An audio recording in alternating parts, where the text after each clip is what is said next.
Shavua Tov les amis, shalom à tous, à toutes, Bezrat Hashem. Content de vous retrouver pour une excellente semaine d'Atzlacha. Une bonne santé pour Fabienne Gorfinkel, Bezrat Hashem.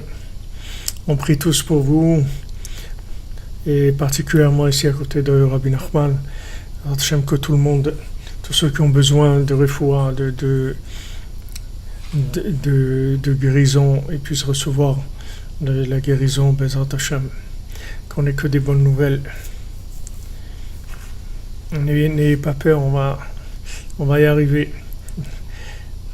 Rabbi Nachman, il a beaucoup de force, beaucoup de force. Alors, Bezrat Hashem, que ce cours, il amène la guérison, le mariage, la parnassa, le shalom bayit, les enfants, l'éducation, la joie de vivre, le shalom. Et donc dans notre Torah 54, on est page 55 dans la brochure.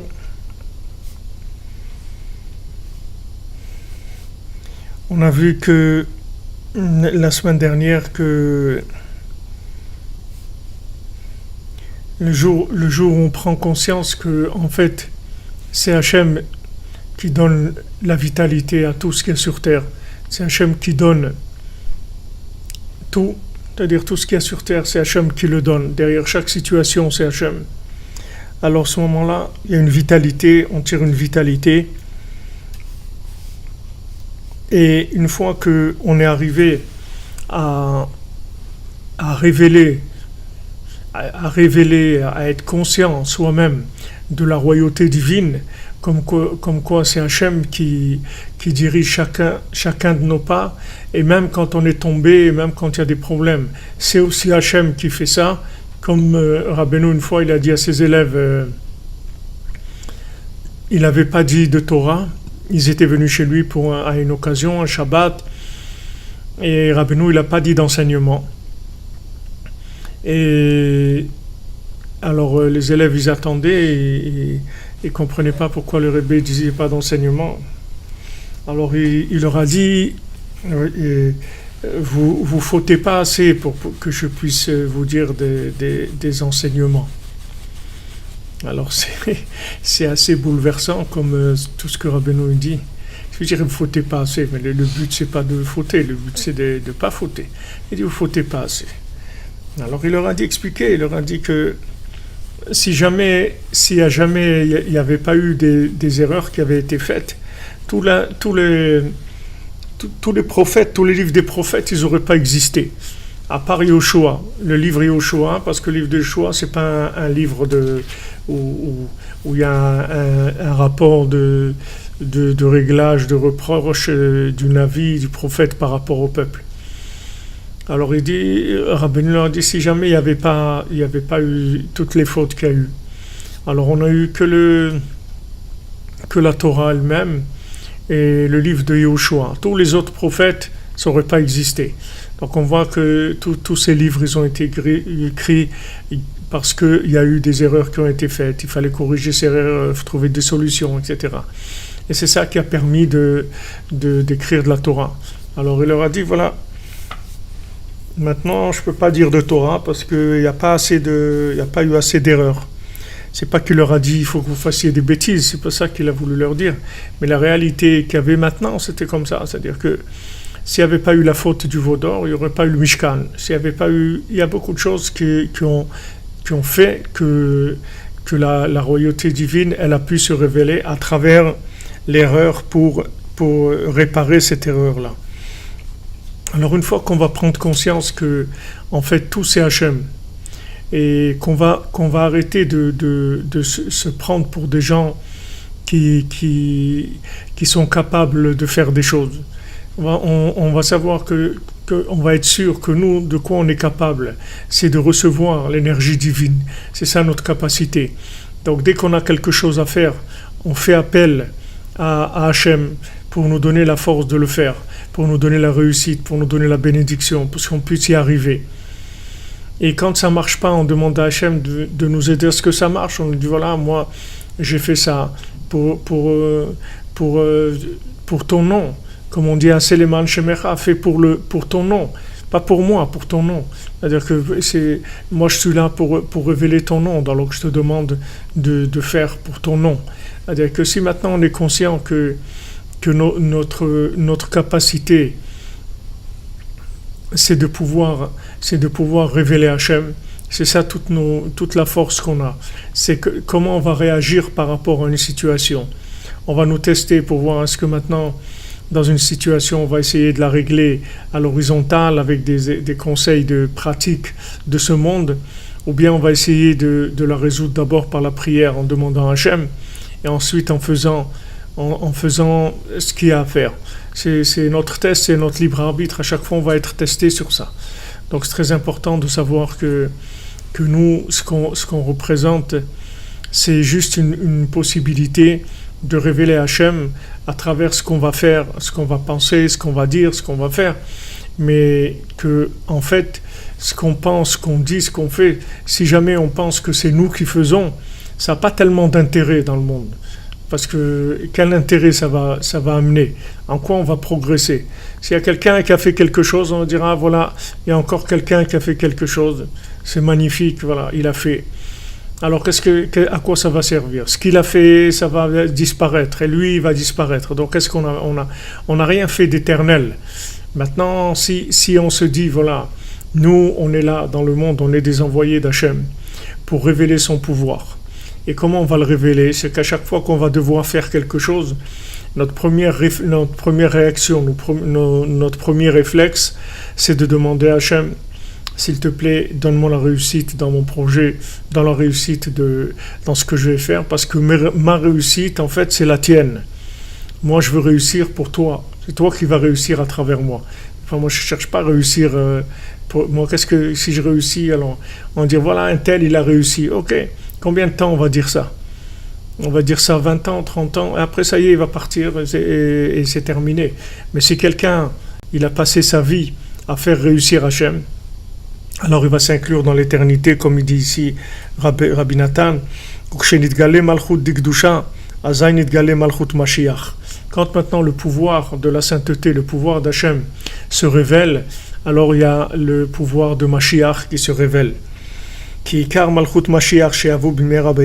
Parce que le principal de la royauté du Mashiach qui va venir bientôt de nos jours,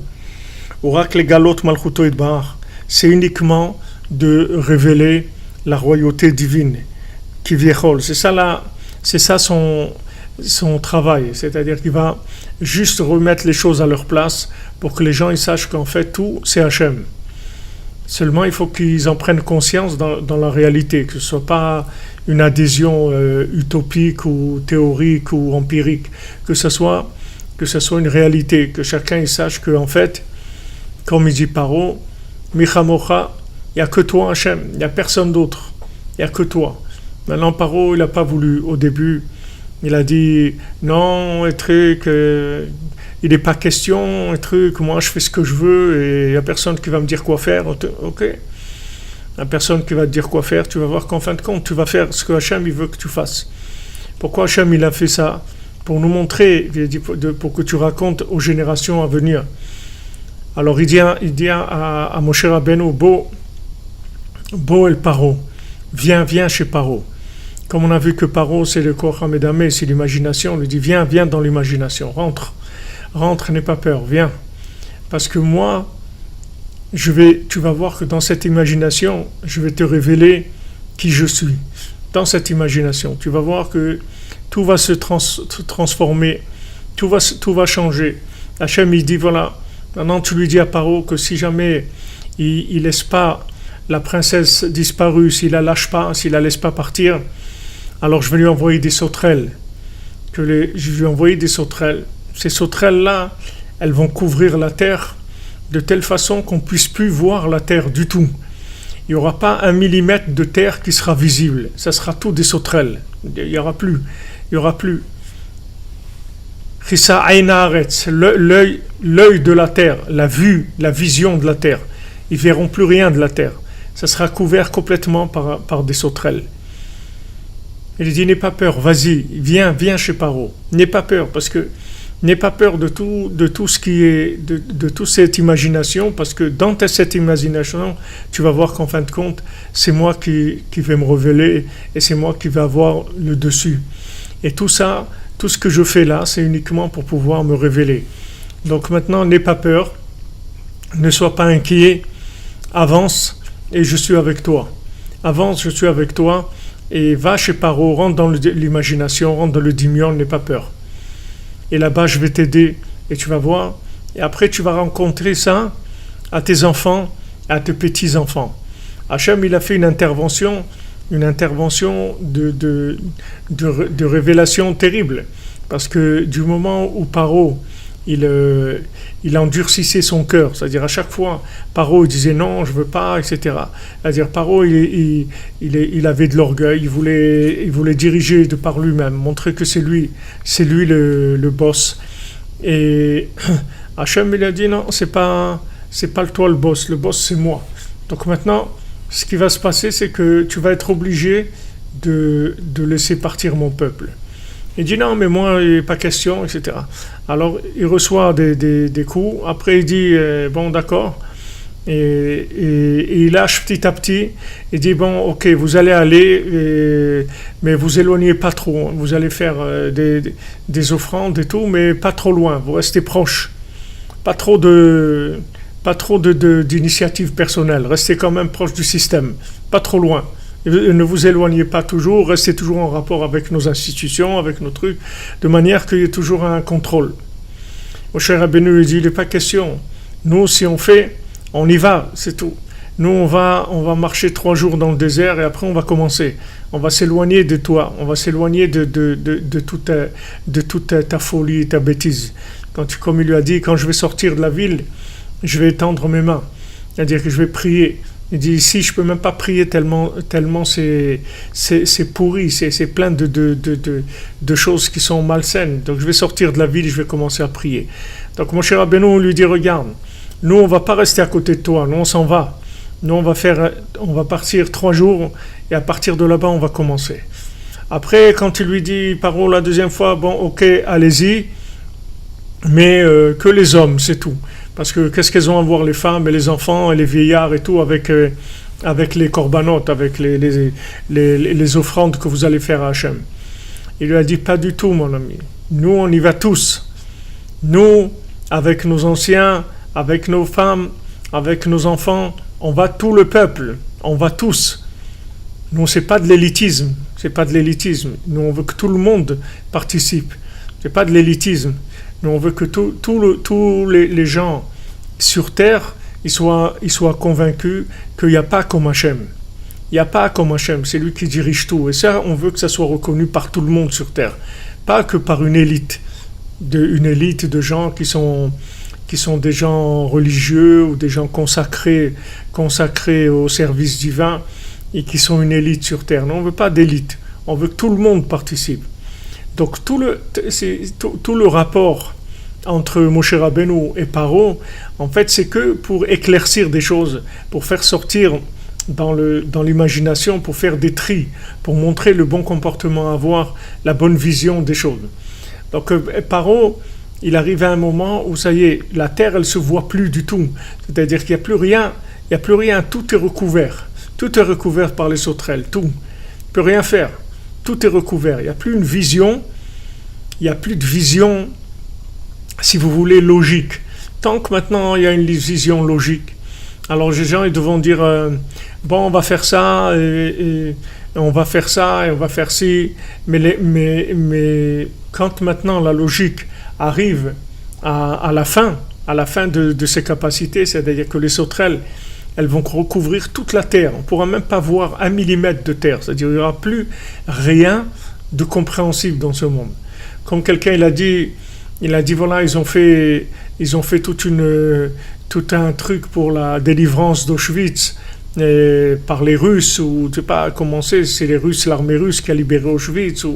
Alors ils ont fait ça en Israël, etc. Alors quelqu'un il a parlé, il a dit regardez ces gens-là, comment ils ont souffert, les gens qui étaient là-bas, tout ce qui s'est passé et tout. Maintenant, qu'est-ce qu'ils font? Ils font une réunion internationale où il y a des gens qui viennent dans des suites, dans des hôtels 5 étoiles et qui commandent des menus avec du champagne comme ça et des trucs comme ça et toutes sortes de services de luxe et de choses qui... Tout ça, c'est quoi? La mémoire de la délivrance d'Auschwitz. Il dit, mais il faut avoir un peu de pudeur, un petit peu si maintenant vous êtes en train de révéler la délivrance de gens qui ont été massacrés de façon tellement horrible, etc. Alors un petit peu de retenue, un peu de faire un truc, ok, normal, moyen. Mais de faire un truc comme ça, de luxe poussé à l'extrême, etc., c'est exagéré. Ça, c'est quand les sauterelles, elles recouvrent la terre, c'est-à-dire qu'il n'y a pas de logique. Il n'y a plus que de logique, on ne comprend rien. Les choses, elles sont plus compréhensibles. Alors, quand les choses elles sont plus compréhensibles, alors il faut savoir, Ein Haaretz, c'est-à-dire, Hachem, il dit, les sauterelles, elles vont recouvrir les yeux de la terre. On va recouvrir les yeux de la terre, les sauterelles. Qu'est-ce que ça veut dire les yeux de la terre? C'est-à-dire que la terre, on verra plus rien du tout. C'est-à-dire toute la vision terrestre, elle va être complètement recouverte par les sauterelles. C'est-à-dire les sauterelles, elles vont complètement annuler toute possibilité de comprendre quoi que ce soit. On ne pourra pas comprendre quoi que ce soit. Il n'y aura rien à comprendre. Rien. On verra des choses, on ne comprendra rien. Et on va aller vers Hachem, on va lui dire Hachem, s'il te plaît, please, Hachem, s'il te plaît, sois avec nous, montre-nous ta grandeur. On veut te voir, on veut vivre avec toi, on veut vivre dans la conscience de ton existence. Ne nous laisse pas nous tromper, ne nous laisse pas croire qu'on est dans un... Myriam Batmari, Fouachlema. Ne nous laissez pas croire que ce monde-là, il marche tout seul, c'est tout. Ne nous laissez pas croire que ce monde, il marche tout seul. Ce monde, il ne marche pas tout seul. Il y a quelqu'un, il y a quelqu'un derrière tout ça. Donc, même si maintenant, j'adhère déjà à cette idée, mais je veux vivre cette idée. Comme Rabbeinu l'a dit, quand moi je vous raconte quelque chose, c'est pas des choses que je vous raconte que j'ai édifié avec ma tête. C'est des choses que j'ai vues. Je les ai vues. Ce que je vous raconte, c'est des choses que je vois. C'est pas des choses que je comprends. C'est des choses que je vois. Et si maintenant on voit, alors c'est autre chose complètement.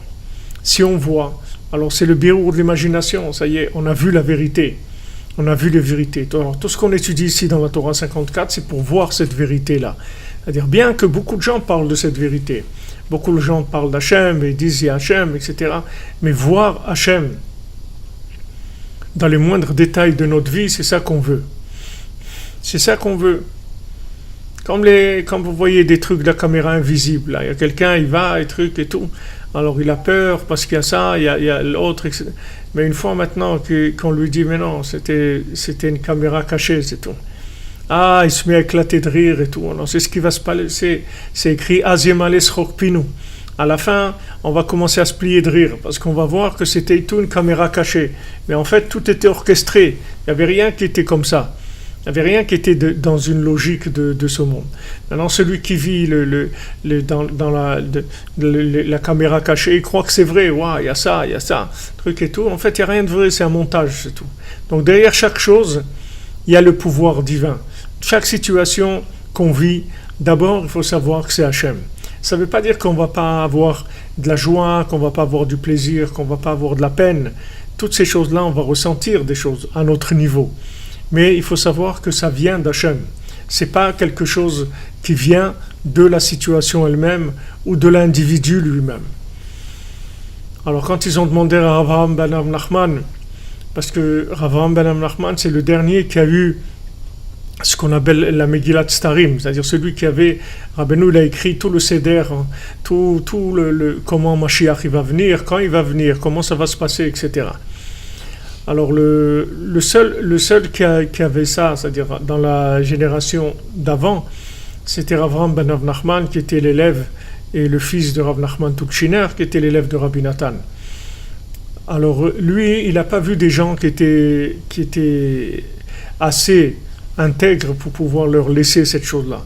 Donc il a pas laissé, mais seulement les gens toujours essayaient de savoir des choses, de lui demander, etc.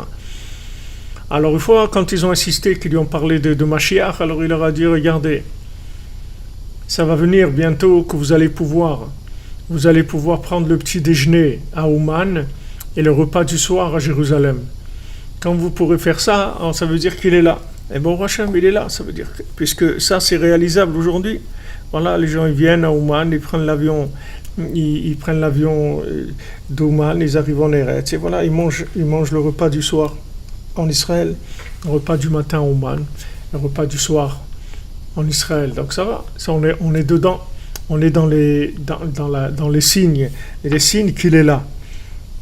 Alors maintenant, le Mashiach, c'est ça. Le Mashiach, lui, il va juste révéler la royauté d'Hachem. Mais seulement quand lui, il va la révéler, alors il va enlever le libre arbitre. C'est-à-dire, ce sera un signe de finalisation. Donc, il y aura plus la possibilité de comprendre, de faire un effort. C'est-à-dire, il n'y aura pas d'erreur possible. Donc, quand Mashiach, il va venir, ça veut dire que c'est terminé. On est obligé d'accepter ce qu'il va dire. On n'aura plus le choix. On n'aura plus le choix. Avant, on a le choix. Après, on n'aura plus le choix. Il faut le savoir. Une fois que maintenant, Mashiach, il va venir, il n'y aura plus de libre arbitre. Et à ce moment-là, toute la terre va se remplir de la conscience divine. Elle va se remplir de la conscience divine. Et chacun pourra faire grandir sa conscience. Il pourra comprendre encore plus la divinité divine qui est habillé dans toute chose qu'il y a sur terre. C'est-à-dire il va y avoir une évidence que la chose vient d'Hachem. Comme si maintenant vous voyez un spectacle de marionnettes et après vous allez voir et on va baisser le rideau et on va vous montrer qui est-ce qui était en haut, qui bougeait tous ces fils-là. Alors que quand vous voyez les marionnettes, vous croyez que cette marionnette, elle bouge, elle avance, elle fait ça et tout. Mais il n'y a rien qui bouge ici, si Hachem, il n'a pas fait bouger. Tout ce qui bouge, c'est Hachem qui le fait bouger. Tout ce qui ne bouge pas aussi. Et tout ce qu'il y a d'un côté ou d'un autre, c'est tout Hachem. Seulement pour le voir et le vivre, il faut révéler la royauté de Mashiach qu'il y a dans chacun. C'est-à-dire la royauté de Mashiach qu'il y a dans chacun, c'est-à-dire le point positif de chacun, son âme. Son âme, il faut lui donner l'expression, il faut lui donner confiance en elle pour qu'elle puisse recevoir d'Hachem tout ce qu'elle a à recevoir. Le principal, c'est la conscience. Le principal de notre vie, c'est la conscience. Parce qu'il y a beaucoup de gens, Hachem, qui font beaucoup de choses, qui comprennent beaucoup de choses. Mais la conscience de la chose, c'est ça le principal. Le plus dur, c'est ça. C'est d'être conscient, parce que tant qu'on n'est pas conscient, alors ce qu'on fait, c'est classé dans des domaines de tourisme ou d'interprétation arbitraire, tout ce que vous voulez, comme les frères de Yosef, que quand ils sont venus en Égypte, alors il leur a dit vous êtes des touristes, c'est tout, des explorateurs, vous êtes des touristes, vous n'êtes pas des gens intéressés par la vérité. On dit non, nous on est des gens de vérité, etc. Il dit non, vous n'êtes pas des gens de vérité. Parce que si vous étiez des gens de vérité, quand je vous ai dit que je suis le tzaddik de la génération, vous n'aurez pas fait la guerre contre moi, vous n'aurez pas essayé de me tuer. Du moment où maintenant vous avez fait la guerre contre celui qui est venu vous délivrer, alors ça veut dire qu'il y a de l'inconscience. Vous avez de la Torah, c'est vrai, vous êtes des tzadikim, c'est pas qu'ils avaient de la Torah, c'était des tzadikim, c'est les enfants de Yaakov Avinu, les Shvatim. Mais il y a une chose qui vous manque, c'est la conscience. Donc maintenant, quand on n'est pas conscient, on s'appelle un touriste, c'est-à-dire c'est quelqu'un qui se promène, c'est tout. Qu'est-ce que c'est un touriste? C'est qu'il est engagé, ça l'engage en rien. Il est là, il fait pas partie du pays, il se promène, il va au restaurant, il fait des trucs et tout, mais il n'est pas concerné par les problèmes du pays, ni par les solutions, ni par l'avenir, ni par rien du tout, ni l'histoire, ni rien. C'est pas son histoire à lui. Il vient juste visiter, après il va retourner là où il était avant. Donc ça, c'est, si vous voulez, ce tourisme-là, il se passe chez la plupart des gens. La plupart des gens, ils sont des touristes, c'est-à-dire ils sont là, ils font ce qu'ils ont envie dans le monde, ils vont là, mais ils ne sont pas concernés eux-mêmes par le monde. Ils ne se sentent pas concernés par chaque chose de la vie comme si c'était leur vie à eux. Comme si c'était leur vie à eux. Pas quelque chose d'extérieur. Leur vie à eux, ils sont conscients de la valeur de chaque chose, de la présence divine dans chaque chose. Donc ça, si vous voulez, ça c'est le Birur Hamdameh, c'est-à-dire le tri dans l'imagination, c'est ça, c'est pour arriver à la conscience des choses. Parce que tant que maintenant c'est l'imagination qui domine, l'imagination négative, alors cette imagination, elle empêche la prise de conscience. Quelqu'un, il croit, voilà, il va faire comme ça, et ça va marcher. C'est pas comme ça et comme ça que ça va marcher. Ça va marcher si tu pries Hachem et tu lui demandes que ça marche. Et à ce moment-là, si ça marche, c'est extraordinaire. Mais si tu n'as pas demandé à Hachem, même si ça marche, ça va pas marché. Comme Rabbi Nathan il dit à son fils, si tu n'as pas prié, alors j'envie pas le bien que tu fais. Même si tu fais des choses bien, mais est-ce que tu as prié? Est-ce que maintenant tu as pris conscience que c'est Hachem qui te donne la possibilité de faire ça? Est-ce que quand tu te lèves le matin, tu es conscient que c'est Hachem qui t'a permis de te lever ce matin? Si tu n'es pas conscient, comment tu vas avoir de la joie de vivre? Tu ne peux pas avoir de la joie de vivre, tu crois que c'est normal que tu te lèves le matin. Tu vois que c'est normal, tu t'es levé hier et tu vas te lever aujourd'hui et tu vas te lever demain, Bezat Hachem, voilà, c'est normal, quoi, c'est normal. Et puis un jour, tu ne vas plus te lever, mais quand tu ne vas plus te lever, de toute façon, tu ne vas plus être là, donc il n'y a pas de problème, il n'y aura plus de questions.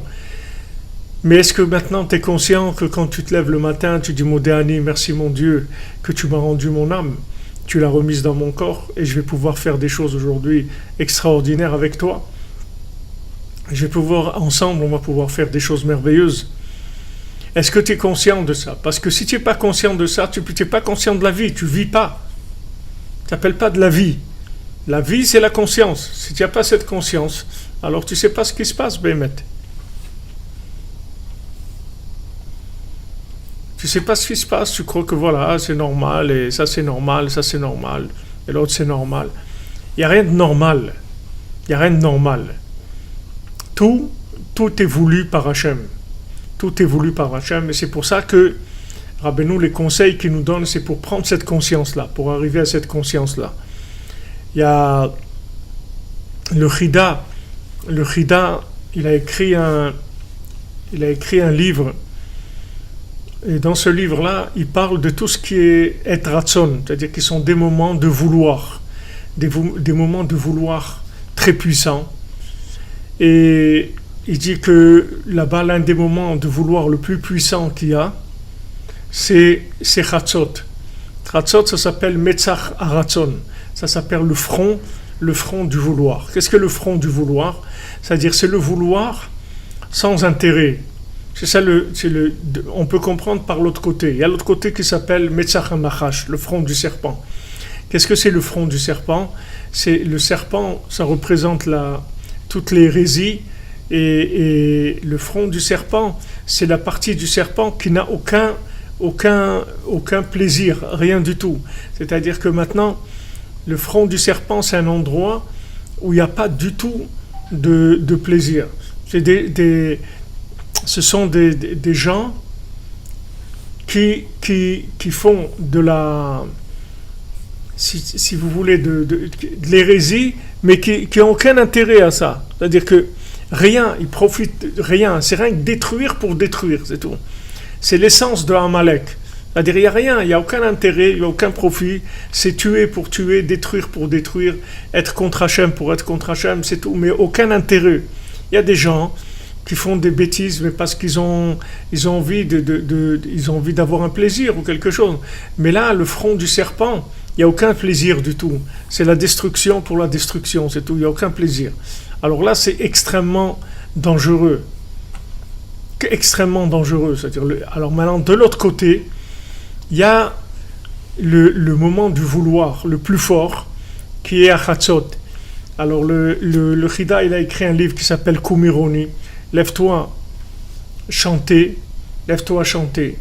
On peut traduire aussi Kumironi en se parlant soi-même, en disant lève-toi ma mélodie. Lève-toi ma mélodie, c'est-à-dire ma mélodie, réveille-toi. Arrête de dormir ma mélodie. C'est-à-dire moi je suis une mélodie. Alors mon âme, c'est une chanson, c'est une mélodie. Donc réveille-toi, ma mélodie, Kumironi, lève-toi et chante. Lève-toi à Chatzot et chante. C'est-à-dire, quand je vais lever à Chatzot, ma mélodie, elle va chanter, puisque je vais recevoir ma mélodie depuis la harpe de David Ameller. Quand Rabbeinu il a été chez Rabbi Shimon Bar Yochai, alors quand on dit on va chez Rabbi Shimon Bar Yochai, on dit on va à Méron. Mais Méron, c'est le nom d'un endroit, c'est-à-dire aujourd'hui c'est une ville qui s'appelle Méron, c'est un petit village qui est autour de la tombe de Rabbi Shimon Bar Yochai. Mais quand par exemple vous allez sur la tombe d'un tzaddik, vous parlez du tzaddik, on dit Méron, on va à Méron, tout le monde sait que Méron c'est Rabbi Shimon.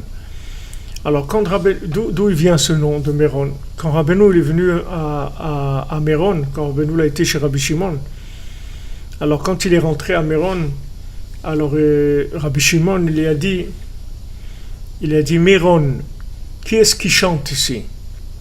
Méron, qui est-ce qui a la mélodie? Qui est-ce qui a la mélodie?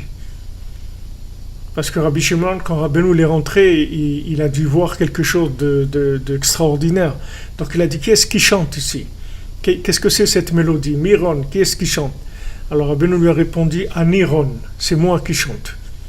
C'est-à-dire que maintenant, Rabbeinu, il a dit à Rabbi Shimon, maintenant c'est moi qui vais amener dans le monde la mélodie qui va permettre à chacun de se délivrer.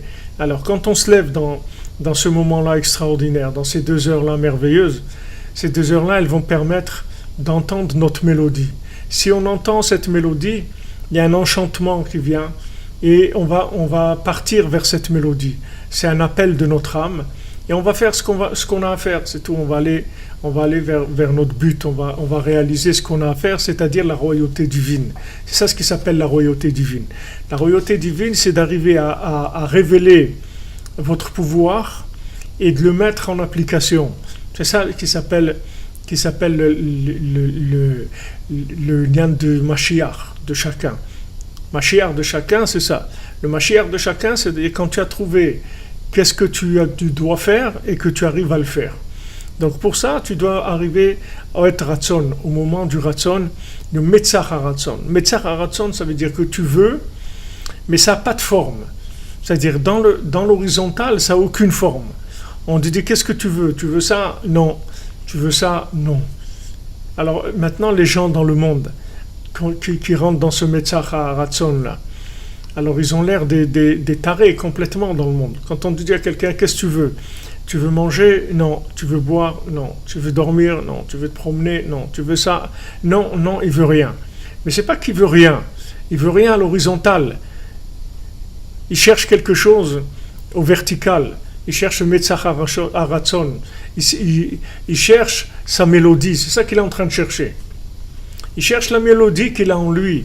Il veut plus qu'on lui dise, voilà, tiens, on te propose ça, qu'on lui donne des trucs à l'horizontale, qu'on lui propose des situations, des choses qui vont le faire passer le temps, qui vont l'amuser, qui vont lui faire oublier, ou qui vont lui faire se rappeler de certaines choses, ou n'importe quoi. Il veut plus de cinéma. Il veut sa mélodie. Donc, quand on lui propose des choses, il dit non, ça ne m'intéresse pas.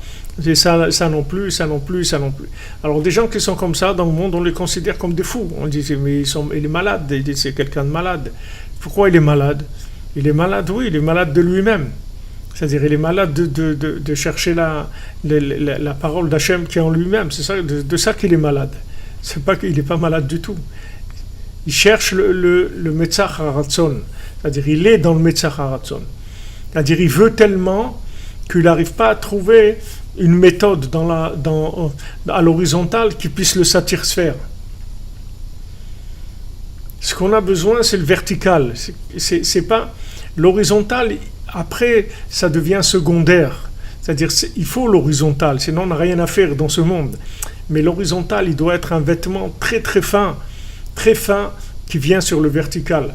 Adam Arishon, il avait son vêtement, c'était pas un vêtement. Adam Arishon et Chava, ils avaient un vêtement de lumière. Ils n'avaient pas un vêtement de matière. C'est-à-dire, ils avaient une lumière qui était autour de leur corps, qui était sur leur corps, comme une combinaison, si vous voulez, mais en lumière. qui était autour de leur corps. C'était ça leur vêtement. Maintenant, quand le serpent il les a fait fauter, alors au lieu que ça soit cotonette or, que ça soit un vêtement de lumière, c'est devenu cotonette or, un vêtement en peau, un vêtement en fourrure, en peau d'animal. C'est devenu Et à partir de ce moment-là, on a eu ce vêtement-là. C'est-à-dire qu'on est entouré, on a un vêtement en fait qui est de l'horizontale, qui a une production de l'horizontale. Tandis qu'avant, le vêtement, c'était un vêtement qui venait du vertical et que dans l'horizontale, il prenait vraiment le minimum de besoin juste pour que ça recouvre, c'est tout, mais pas plus. Et c'était très très brillant, c'était tout lumineux, c'était quelque chose un vêtement extraordinaire qu'ils avaient, Adam et Chava. Et dans ce vêtement-là, il est devenu un vêtement en peau. Et ce vêtement en peau, pourquoi il est devenu lourd comme ça et en peau? Parce que ils ont commencé à être attirés par la compréhension, ils ont commencé à rentrer dans la logique et vouloir disséquer les choses à l'horizontale. C'est leur entraîner ce genre de vêtement qui est un vêtement très lourd, très attristant, très difficile, très difficile à vivre. Donc on a besoin tout le temps de se recharger en horizontal. Tout le temps on doit se recharger en horizontal, aller chercher dans le Metzach Haratzon, c'est-à-dire aller chercher dans un endroit où il y a du vouloir, mais sans forme. Voyez, vouloir pour vouloir, sans forme, sans la forme. Il n'y a pas de forme. Quand tu dis qu'est-ce que tu veux, je ne sais pas. Mais alors qu'est-ce que tu veux? Je ne sais pas. Tu veux quoi? Je ne sais pas. Mais c'est pas parce qu'il est fou. C'est parce que justement, il a un vouloir qui est tellement pur et qui est tellement puissant que pour l'instant, il n'y a rien à l'horizontale qui va pouvoir calmer ce vouloir. Donc ça, on a besoin de cette recharge. Tous les jours, toutes les nuits, on a besoin de ça. C'est-à-dire, on va se charger en ce vouloir-là, qui est un vouloir de l'infini. Une fois que maintenant, on a pris ce vouloir de l'infini, cet amour de l'infini, ce désir de connaître Hachem qui est infini. Après, on revient dans la journée, dans l'horizontale, et on reste en connexion au vertical, et ça se place plus ou moins bien.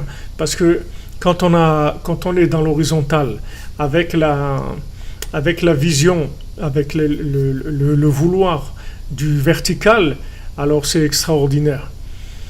Alors là-bas, lui-même, le Chida, il rapporte dans son livre, il rapporte Yarod Dvash, un Rav Natan Avchitz, il dit Yarod Dvash, il dit que là-bas, si les tzadikim, les grands tzadikim, ils s'occupaient d'unir le Yud et le Vav, c'est-à-dire que maintenant, il y a le Yud et le Vav. Il y a le Yud qui est la Chokhma, le solaire, le Vav qui est la connexion avec l'horizontale. Si maintenant les tzadikim, ils s'occupaient de connecter le Yud avec le Vav, alors ils pourraient déjà faire les choses qu'ils vont faire dans l'autre monde, et pourraient le faire dans ce monde déjà, et énormément accélérer la venue du Mashiach. Ça veut dire quoi? Ça veut dire que les tzadikim qu'il y a dans le monde, ces tzadikim, ils ont des concepts très très forts de l'infini. C'est-à-dire ils ont des visions très fortes de l'infini. Parce que la preuve, c'est que c'est des tzadikim.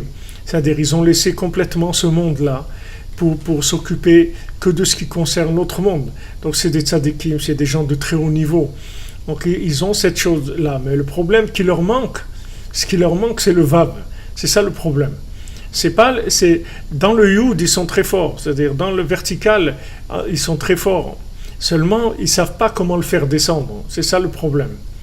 Le problème, c'est qu'ils ne s'occupent pas d'unir ça avec ça. Alors que Rabbeinu Rabbi Nachman, il est arrivé dans le Yud le plus haut, et dans le Vav, il descend le plus bas.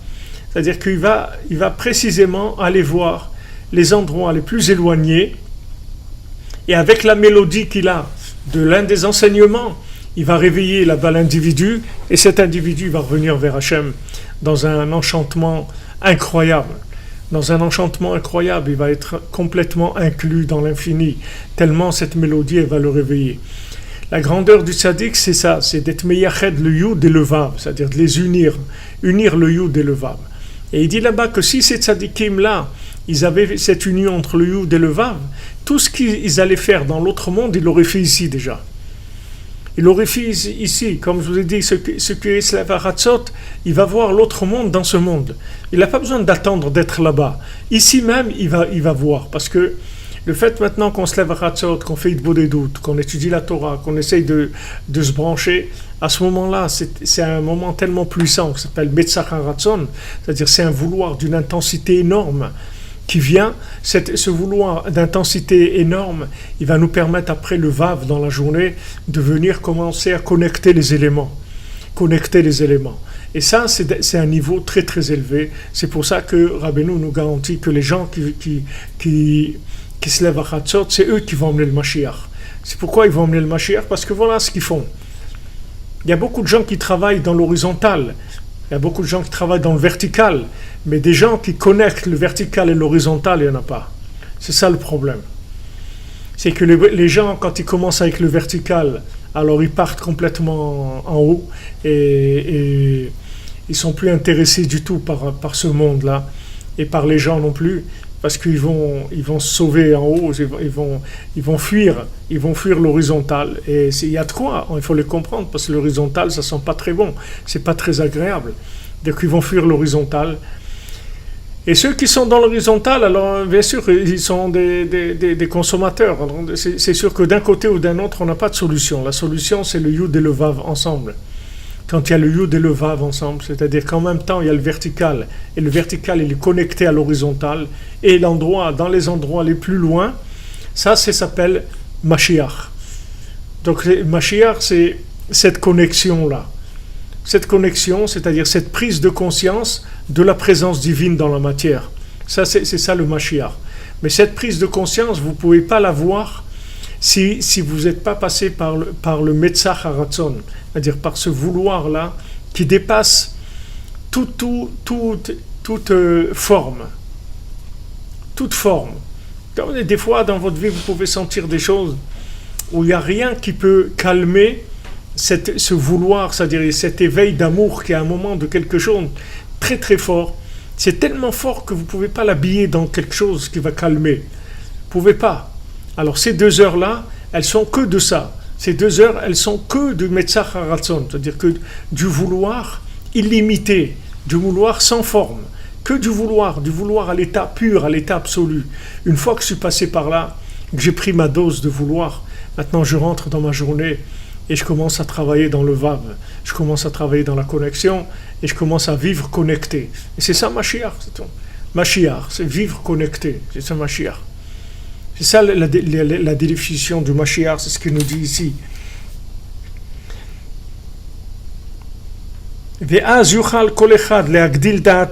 Chacun pourra faire grandir sa conscience, de savoir et de comprendre la divinité qui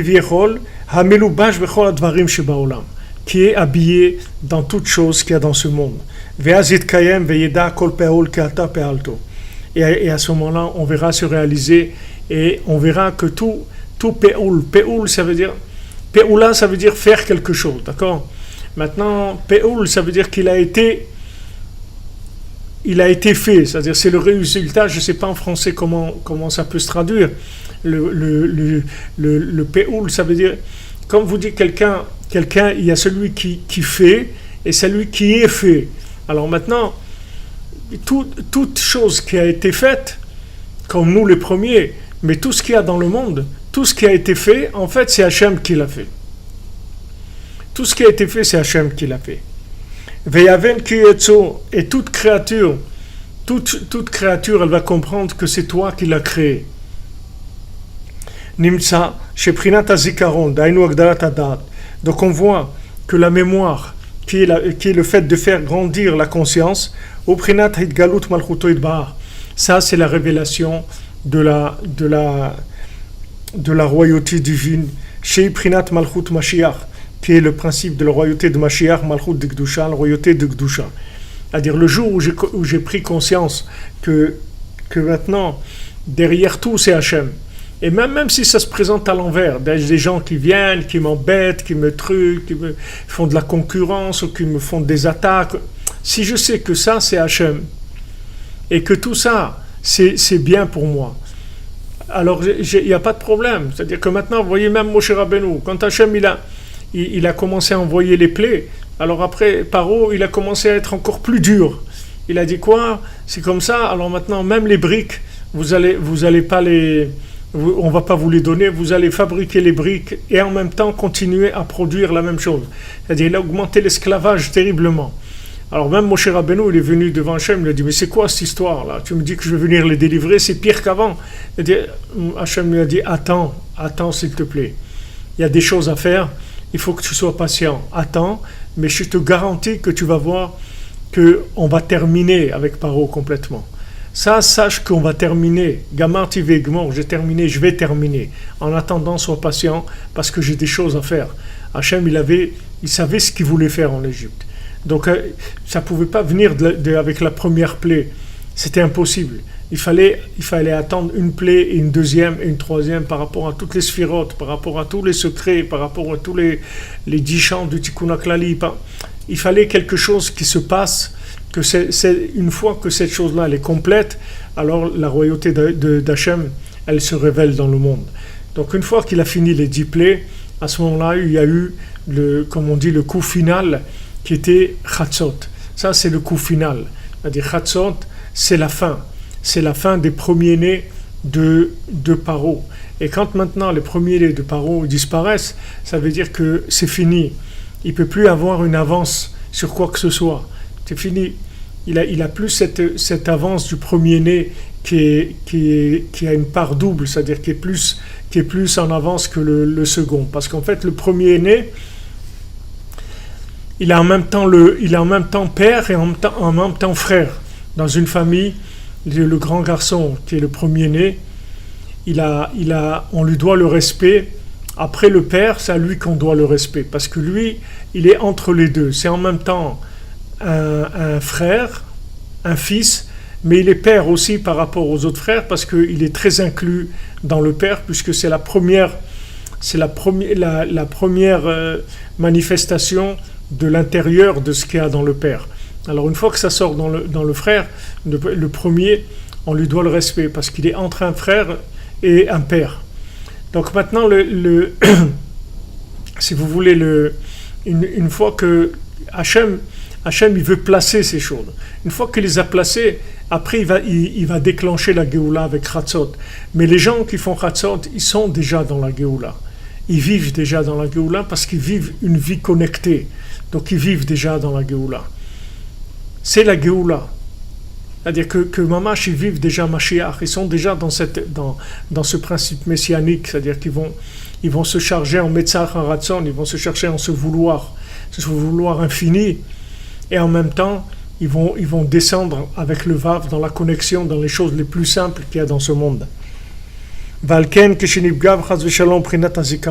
C'est pour ça que quand cette mémoire-là, elle est abîmée, c'est-à-dire on commence à faire rentrer de l'oubli, c'est-à-dire au lieu de faire rentrer de la conscience, on fait rentrer de l'inconscience. Ça s'appelle on s'est opposé à la royauté de Mashiach. C'est-à-dire le Mashiach qu'il y a en nous, le Mashiach qu'il y a dans les autres, et le Mashiach en général. C'est-à-dire que maintenant, le Mashiach qu'il y a en nous, c'est la royauté divine qui se trouve en nous, nos capacités de révéler Hachem dans le monde. Et maintenant, c'est sûr que Amalek, il va essayer de nous refroidir et de nous faire oublier ça. Il va nous occuper énormément à beaucoup de choses. Il va nous proposer beaucoup de bêtises. Le principal, c'est qu'il nous fasse oublier. Le principal, c'est qu'il nous fasse oublier ce qu'on est venu faire ici. C'est-à-dire qu'il nous fasse oublier nous-mêmes, qu'il fasse oublier qui on est. C'est-à-dire au lieu qu'on s'occupe de révéler le trésor qu'il y a en nous, on va s'occuper à l'horizontale de faire une chose, une autre, d'aller, de travailler, de gagner de l'argent, de courir là, de faire ci, de faire ça. Mais maintenant, construire son palais, à soi, sa maison, la maison d'Hachem, comme il a dit Yaakov à Lavan, il dit Matai, Ase Anochi Libeti, quand est-ce que je vais aller vers ma maison? Quand est-ce que je vais construire ma maison? Moi je dois construire ma maison. C'est pas avec Lavan que je vais construire ma maison. Donc je dis à Lavan, au revoir, à Dieu même parce que je m'en vais. Je m'en vais. Je m'en vais. Pourquoi je pars? Parce que je ne peux pas, dans une maison comme ça, de sorcellerie et d'imagination tronquée, c'est sûr que c'est pas là que je vais construire ma maison. C'est-à-dire ce que j'ai comme pouvoir divin en moi, c'est pas là-dedans que je vais le construire, donc je m'en vais. Donc il a dit, quand est-ce que moi aussi je vais faire pour ma maison? Je vais construire ma maison. Chacun il a son âme, il doit lui construire une maison à son âme. Alors lui, Amalek, il est là tout le temps en train de vous proposer des trucs pour vous faire perdre du temps, c'est tout. Perdre du temps, perdre des forces, perdre des énergies, perdre de l'émotion. Allez, occupe-toi de ça, fais comme ci, fais l'autre, fais ça.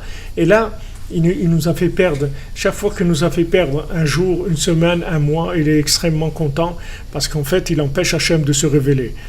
Donc la base, c'est d'avoir confiance en soi, de savoir qu'on a quelque chose d'extraordinaire. Et il faut absolument qu'on me le révèle. Pour le révéler, il faut de la mémoire. Pour avoir de la mémoire, il faut se lever dans les moments où il y a le moins d'attractions possibles terrestres et qu'il y a des attractions extraterrestres. C'est-à-dire ces 2 heures de Chatzot, c'est de l'attraction extraterrestre. C'est-à-dire c'est à l'envers. Ce monde, c'est la création terrestre. Vous voyez, si vous prenez la Torah, ça commence par la lettre Bet, ça finit par la lettre Lamed, d'accord? C'est Bet Lamed. Donc le Bet Lamed, c'est le bal. Si vous voulez. Dans le bal c'est fait pour oublier. Dans les bals, on oublie. Mais si vous inversez maintenant, vous avez lève. Si vous remettrez à l'endroit, vous mettez ce qu'il y a à la fin au début. Et ce qu'il y a au début à la fin, vous allez retrouver la formule comme il faut. Lève, c'est-à-dire le cœur. Et aussi, il faut que tu te lèves. Il faut que tu te lèves à Chatzot. Comme ça, tu vas trouver ton cœur. Maintenant, si tu restes à l'envers, tu vas aller au bal. La Torah, elle te dit, le Chametz, Balirae ou Balimatse. Il ne faut pas qu'on voit du tout le Chametz, ni il ne faut pas qu'on trouve du Chametz chez toi. C'est-à-dire, il ne faut pas qu'on trouve la moindre logique chez toi. Parce que la logique, c'est le début du poison. C'est-à-dire, c'est l'empoisonnement de l'individu. Quand tu vas commencer à réfléchir,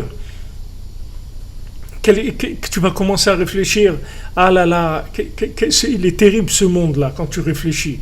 Mais si au lieu de réfléchir, tu te branches, tu vas voir que c'est un monde merveilleux. Seulement, il faut que tu le retournes. Ne va pas au bal, ne va pas dans le Chametz.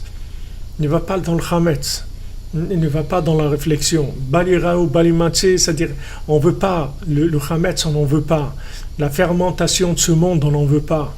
La fermentation de l'horizontale, elle ne nous intéresse pas. Nous, on veut que l'horizontal il soit entièrement fécondé par le vertical. On ne veut pas du tout que de faire de l'autofécondation dans des tubes ou dans des trucs. On veut de la fécondation verticale vers l'horizontale. C'est ça qu'on veut. C'est-à-dire ce qu'on veut, Ben Zachar, c'est-à-dire un enfant, un garçon, c'est-à-dire une mémoire vivante. C'est ça qu'on veut. Ce qu'on fait, c'est de la mémoire vivante. Et ce Ben Zachar là, cette mémoire vivante, c'est tout ce que vous faites dans votre vie, dans votre travail, dans tout ce que vous faites, c'est de la mémoire vivante. Vous pouvez l'orienter vers de la mémoire vivante et vous pouvez l'orienter vers de l'amnésie totale. Ça dépend sur quoi vous êtes branché, c'est tout. Si vous êtes branché à l'horizontale, sur le bal, alors c'est sûr que c'est un monde d'attraction terrestre. Mais si vous voulez maintenant le lève, on va dire le cœur, alors quand on se lève à Chatzot, on se lève vers le cœur du monde, le cœur de toute l'humanité, David Ameller, on se lève et notre âme est avec David Ameller, avec tous les tzadikim, avec Rabbi Nachman, tous les tzadikim. Alors à ce moment-là, on remet les choses à leur place et on voit que en fait, c'est tout du cœur, c'est que de l'amour et du cœur, c'est tout ce qu'il y a, c'est tout ce qu'Hachem il attend de nous, qu'on l'aime, c'est tout. Hachem il attend de nous qu'on l'aime.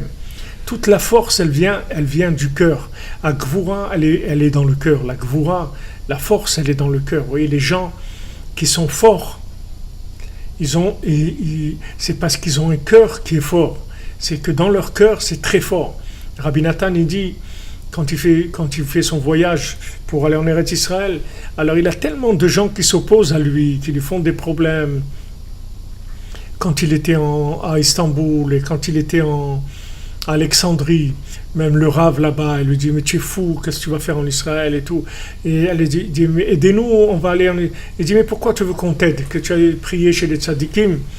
Pourquoi on va t'aider pour aller prier chez les tzadikim en Israël?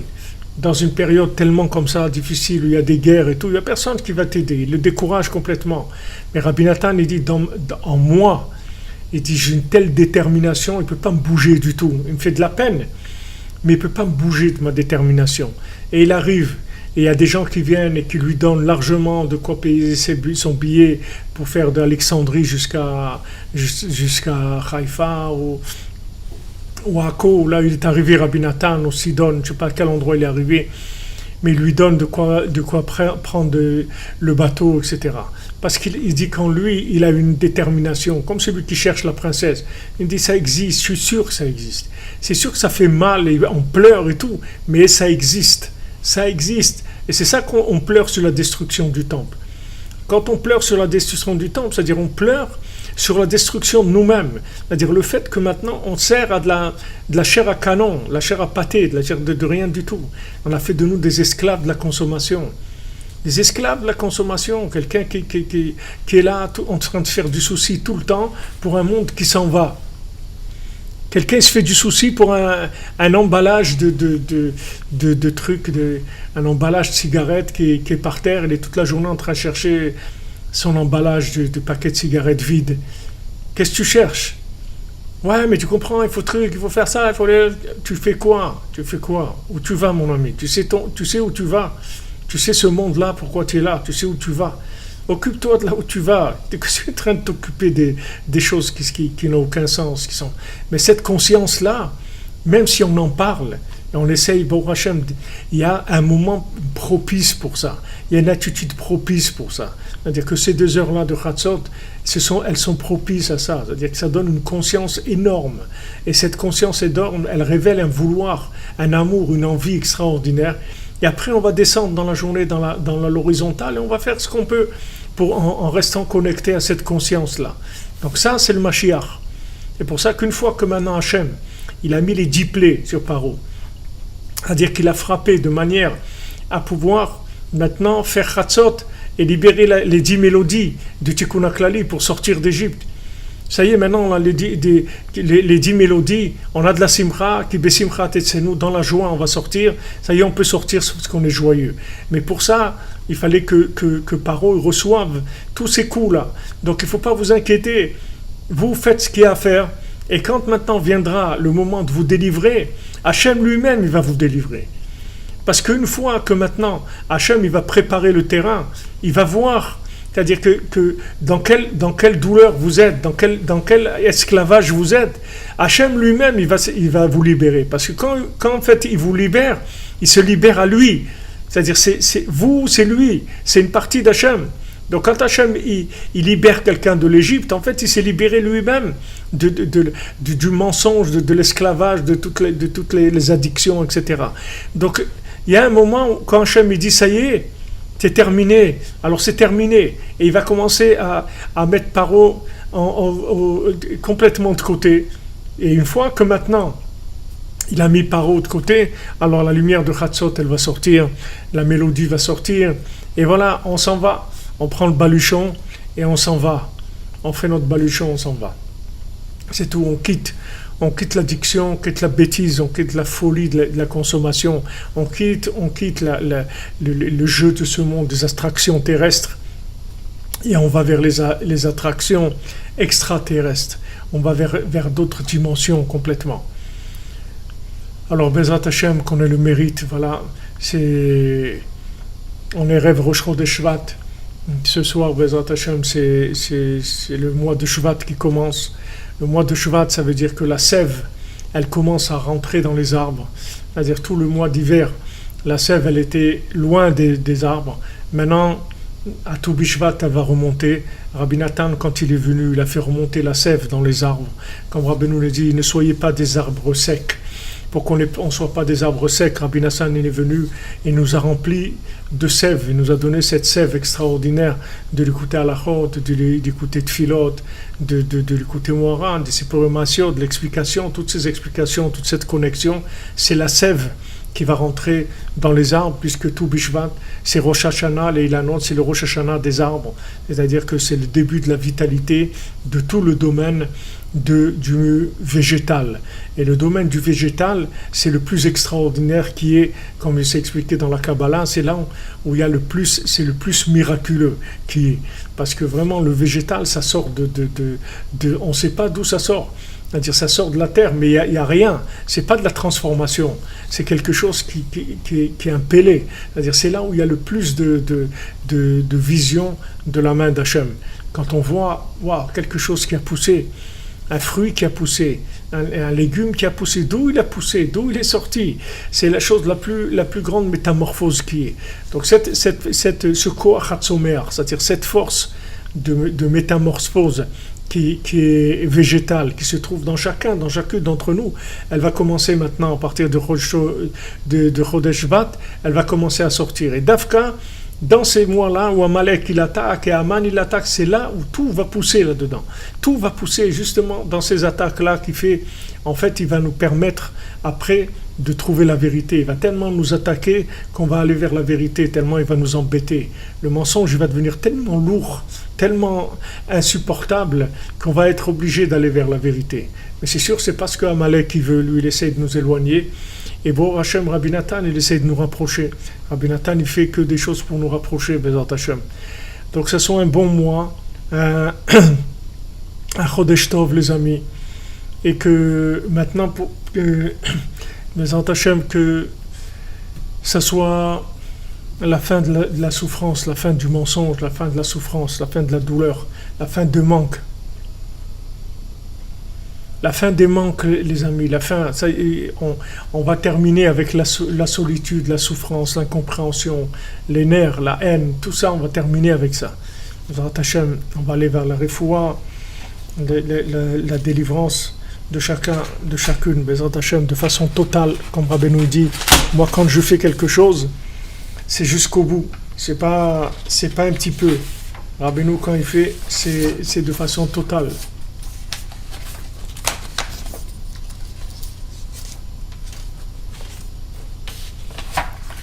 Ne vous occupez pas de Le Pen, ne vous occupez pas de tout ça, c'est pas votre problème. Vous mettez votre réveil, levez-vous à Khatzot. C'est tout. C'est tout. Vous occupez pas de tout ça. Vous occupez pas, c'est pas votre problème. Le Pen, il y en a des Le Pen, il y en a qui partent, il y en a qui reviennent. Et c'est pas.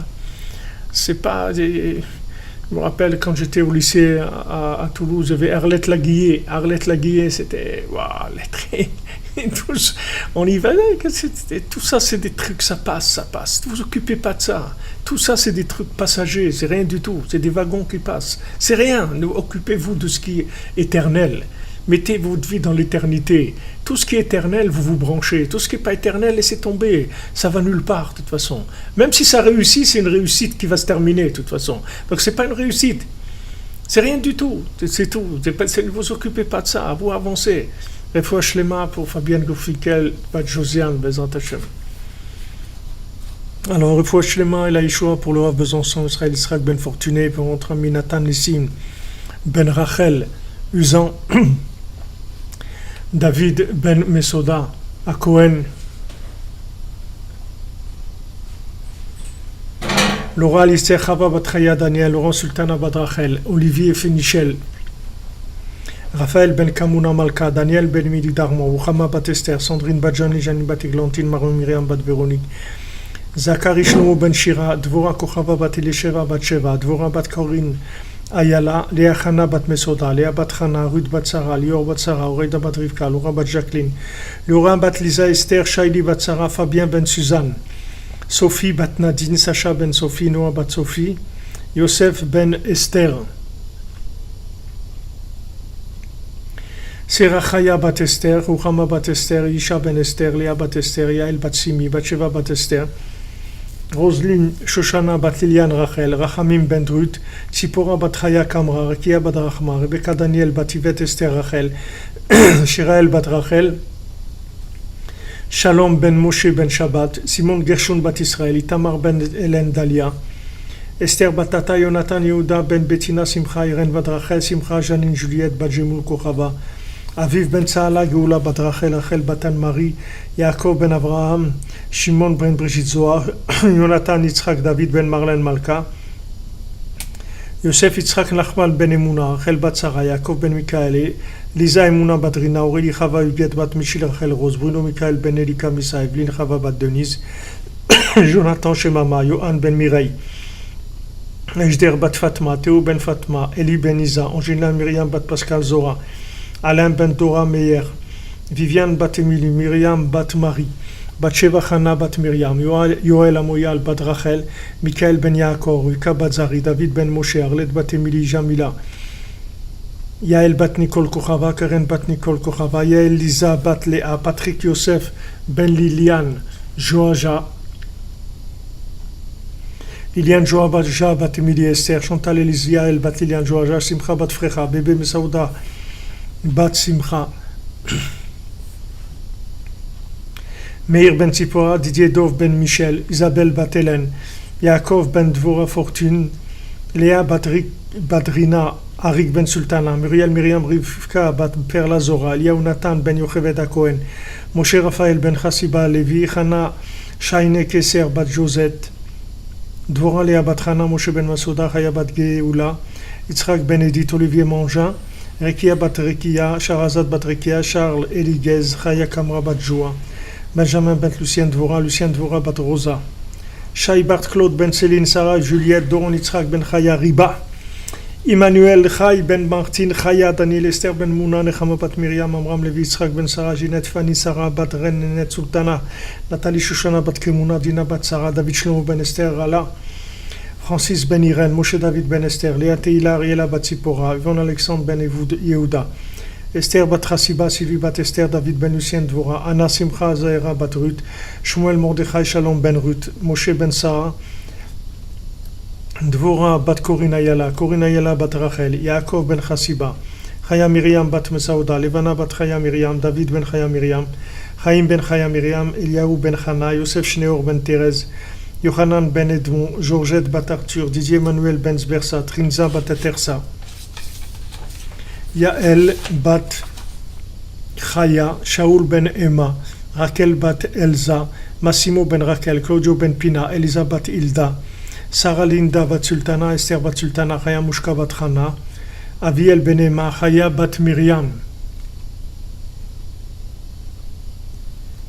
Yvan Alexandre ben Adam, Renaud Moukoko ben Ruth Charlotte, Marie-Dominique bat Jean-Claude, Thomas ben Jean-Claude, Jean-Claude ben Jean, Isaoura bat Jean-Yves, Léopold ben Patrick, Jean-Yves ben Jean-Claude, Moshe ben Chana, Kamuna bat Turquia, Didier Somyanga ben Marie-Lise, Laurent Shlomo ben Sultana, Michael ben Yehudi, Tzian David ben Suzy, Sandra Mesodi bat Devora, Michel ben Mesodi, Chaim Eliezer ben Devora, Ishaï Tzion ben Devora, Shmuel ben Mesodi, Devora bat Mazaltov, Benjamin ben Miriam, Dan Yoram Yechia ben Dvora, Emmanuela, Raphaël Abraham Chaim ben Sarah, Yael bat Rachel, Yoav Armand Raphaël ben Yamna, Dan Shalom Prosper ben Yamna, Shirel Alice ba Yamna, Johanna Shoshana bat Corinne Zala, Aaron Yaakov Haji ben Johanna Shoshana, Sarah bat Johanna Shoshana, Lior Moshe ben Johanna Shoshana, Michael Nathan ben Sili Mecha, Liora Rachel bat Elisheva, Shane Myriam bat Elisheva, Olivier Yosef ben Sivi Mecha, Perle bat Antoine, Bénédicte Charles, Kofi Black, Ben Marc Moukoko, Nissim Cohen, Jonathan ben Marie, Rivka Cohen, Jonathan bat Marie, Rivka bat Léa, Daniel ben Laetitia Mzalak, Georges Rachamim ben Rose, Moshe ben Esther Kumzinger, Sonia bat Chabiba, Aaron ben Rivka, Mongia bat Julina, Rachel bat Léa, Myriam Berger, Chaya Batia bat Isha, Hélène Pereira da Silva, Milouda bat Brahim, Binyamin Chaya, Sarah bat Chaya, Cathy bat Irène, Gisèle bat Malka, Jean Hilaire ben Pauline, Shirley Lévy, Yitzhak ben Esther, Kilav ben Shulamit, Yom Tov ben Léa, Emmanuel ben Simcha, Yoram Masoud ben Marlene, Elianina bat Shulamit, Chaya Catherine bat Esther, Sharon Elimendel ben Perles Zora, Catherine bat Chava, Rachel bat Isa, Don Georges ben Angèle, Yoel ben Marie, Elisa bat Betania Colline, Florian ben Laurence, Johanna Zissel bat Yehudit, Anne Jacobson, Guy Shalom ben Rachel, Venit Sarah Chaya bat Rachel, Jennifer Deré, Dévorah bat Kochava, Dévorah bat Esther, Abigail bat Corinne Sardona, Chana Elea bat Chantal Sarah Haya, Ruth bat Chantal Tefacha, Lishiva Timsit,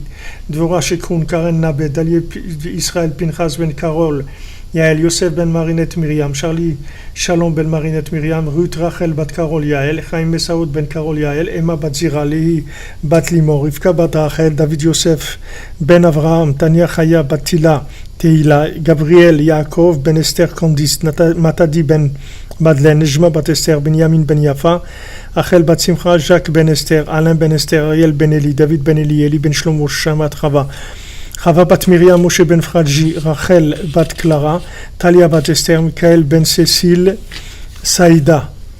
Et à la mémoire pour l'élévation de l'âme de Mesaot ben Israël, Jonathan ben Dvorah, Jacqueline bat Julie, Shirel bat Simcha, Fanny bat Esther, Rachel bat Esther, Chaim ben Zora, Esther bat Rabiba, Vanil ben Rachel, Daniel ben Rachel, Shimon ben Chaim, Mitwal bat Solika, Mazal bat Rachel, Yosef ben Solika, Sheli Rachel bat Lili, Moshe ben Aisha, Rachel bat Dada Bitbol, Shalom ben Mesaot, Alfred ben Shalom, Mesaot bat Nina, Thierry Michael ben Reuven Alevi, Moshe Akohen ben Dona, David André Maman ben Chassiba, Chaim Maman ben Simcha, Chassiba Cohen bat Chana, Esther bat Perla, Sheili Rachel bat Lili, Aurel bat Rachel, Keren Ruth bat Rina, Smadja Marie bat Joseph, Cohen Jonathan Yaakov ben Fortuny, Jean-Marie Yesso ben Andal Lové, Yosef Yitzhak ben Khalifa Gomara, Moshe ben Zara, Victor André Yechia ben Emma, Rivka bat Sarah, Sipa bat Sarah, Girsh ben Mutko, Mochimid Ahmed, Nissi ben Mesaouda, Emily Jamila bat Fachi, Jonathan Chaim Chamouche ben Gabriel, Myriam bat Rachel, Shlomo ben Mesaouda, Noah bat Esther Atlan,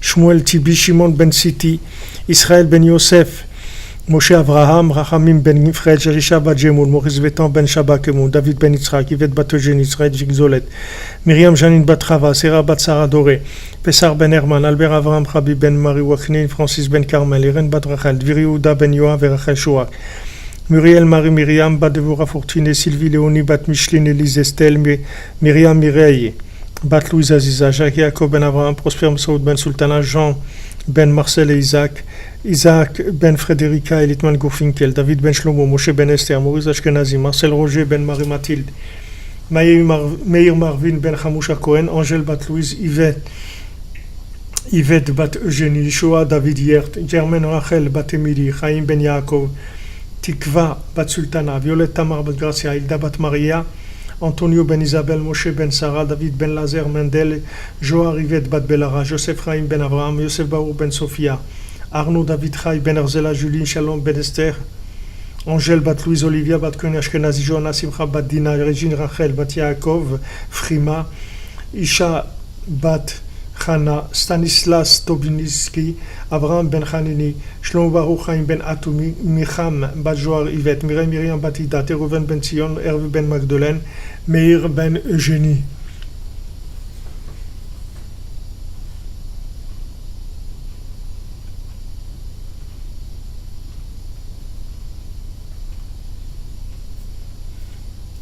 Eva Kochavam bat Yael, Refoua Shlema, et Camille Batrana.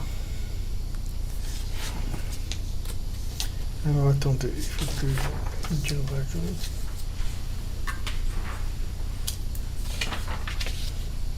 Eva Kochava Bat Yael.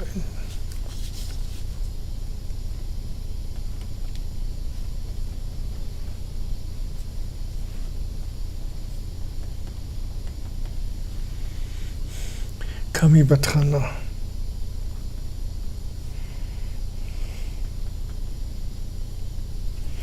Aussi, il y a une dame qui a envoyé cette nuit, qui est en difficulté,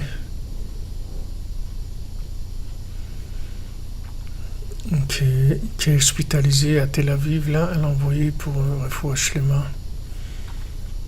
Salomé Rachel Perle Chaya Bat Miriam. Salomé Rachel Perle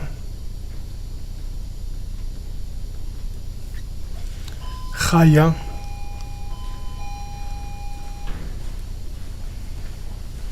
Bat Miriam.